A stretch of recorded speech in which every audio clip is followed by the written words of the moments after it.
Todos temos esas historias familiares, non si? Esas anécdotas, esas leccións, son un auténtico tesouro que nos define. Pero como facemos para que non se perdan? Hoxe imos explorar unha forma nova e moi interesante de capturar esa heranza para que pueda pasar de xeración en xeración. Esa é a cuestión, a gran pregunta que todos nos facemos nalgún momento. Esas historias que tanto significan son preciosas, pero co paso do tempo corren o risco de desaparecer. Como podemos asegurarnos de que queden para sempre?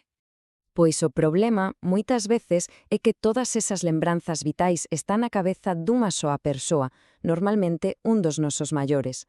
Son, un tesouro de valor incalculable, pero tamén un tesouro increíblemente frágil, sempre co risco de que se perda para sempre. Pois ben, aquí é onde entra en xogo algo moi interesante, o proxecto MyBook.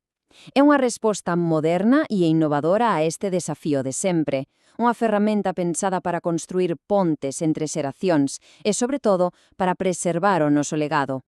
E o que fai que MyBook sexa tan especial é que non é unha solución ríxida a detalle único.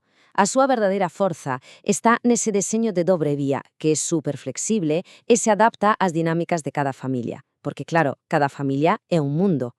Vexamos. Basicamente, hai dous camiños posibles. Por unha banda, a vía A, onde a persoa maior leva a voz cantante e ten todo o control sobre a historia. E pola outra, a vía B, que converte isto nun proxecto de equipo, colaborativo, dende o minuto 1. Son dous enfoques distintos, pero co mesmo obxectivo final. Imos mergullarnos na primeira opción. A BA está deseñada para poñer en valor a perspectiva da persoa maior, para darlle o protagonismo e o control total sobre o relato da súa propia vida. Esta frase, de verdade, dio todo. Resume a perfección a filosofía desta vía. O punto crucial é este. A persona maior é a autora, a protagonista. A familia, por suposto que participa, pero faino nun rol de apoio, de escoita activa. Entón, para quen é ideal este camiño? Pois é perfecto para os nosos maiores que queren ser iso, os donos da súa propia historia. Tamén para os que se animan a usar ferramentas digitais sencillas, sempre con algo de axuda, claro. O mesmo para situacións nas que a familia, por calquera motivo, aínda non está preparada para meterse de cheo no proxecto. E como funciona isto na práctica? Pois é unha viaxe de 8 semanas. Pero ollo, que a familia non está fora de xogo, para nada. Intégrase en momentos clave. Por exemplo, na primeira semana, para que todo o mundo saiba de que vai o proxecto. E, sobre todo, na semana 7, nese círculo de previsualización, que é un momento super especial para escoitar os primeiros relatos. Vale, e agora? Imos coa outra cara da moeda, a vía B. Aquí o enfoque cambia por completo. Dende o primeiro momento, isto é un proxecto colaborativo, un proxecto que une a diferentes xeracións da familia. Se antes a clave era eu conto, aquí a palabra máxica é xuntos. Esta frase capta perfectamente o espírito da vía B. Xa non hai un narrador único, senón un equipo enteiro traballando para construir un legado que é de todos. O fascinante disto é como se reparten as tareas, como a un verdadeiro equipo. Cada xeración ten un papel fundamental. O maior segue a ser o dono da historia, claro, a súa voz é a que manda. O fillo ou filla pode facer de xestor do proxecto. E os máis novos, os netos, poden ser os entrevistadores principais e os que manexan a parte tecnolóxica. O percorrido aquí é un chisco máis longo, de 10 semanas, porque, lóxicamente, hai que coordinar a máis xente. Empeza cun acordo familiar, avanza con sesións de entrevistas conxuntas, e fíxense nese detalle da semana 8, un intercambio de habilidades. Os mozos ensinan tecnoloxía, os maiores comparten tradicións, é xenial. E todo remata coa primeira edición do libro familiar.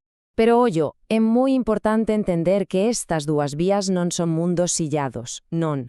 Forman parte do mesmo sistema, un sistema pensado para ser flexible e para ir adaptándose a como evoluciona a propia familia. E a tecnoloxía? Pois sí, úsase, pero que ninguén se asuste. Está pensada para axudar, para facelo todo máis doado. Úsanse ferramentas de inteligencia artificial para, por exemplo, axudar a formular preguntas contacto, ou espazos digitais como Notion, que ven sendo como un caderno de notas compartido para telo todo organizado. A tecnoloxía sempre ao servizo da historia, non ao revés. E aquí ven un dos conceptos máis potentes de todo o sistema, as ramplas de acceso. Isto significa que unha familia pode comenzar perfectamente na vía A, co maior levando a iniciativa, E cando todos se sintan preparados, poden coller a rampla e pasar a vía B, a colaboración. É como unha autoestrada, podes empezar nun carril e cando queiras cambiar ao outro sen problema. Esta flexibilidade é un dos puntos máis fortes do proxecto. E xa para ir rematando, hai que entender unha cousa fundamental. O resultado do proxecto MyBook vai moito máis alá de ter un libro físico nas mans. O impacto real é algo moito máis profundo e moito máis duradeiro. Entón, que saca cada quen de todo isto?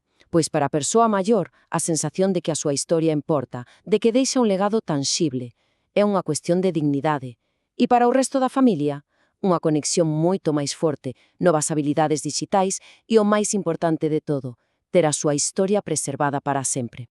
Así que a idea non é pechar un libro e poñelo no estante. Para nada. É todo o contrario. MyBook non é un punto e final, é un punto de partida.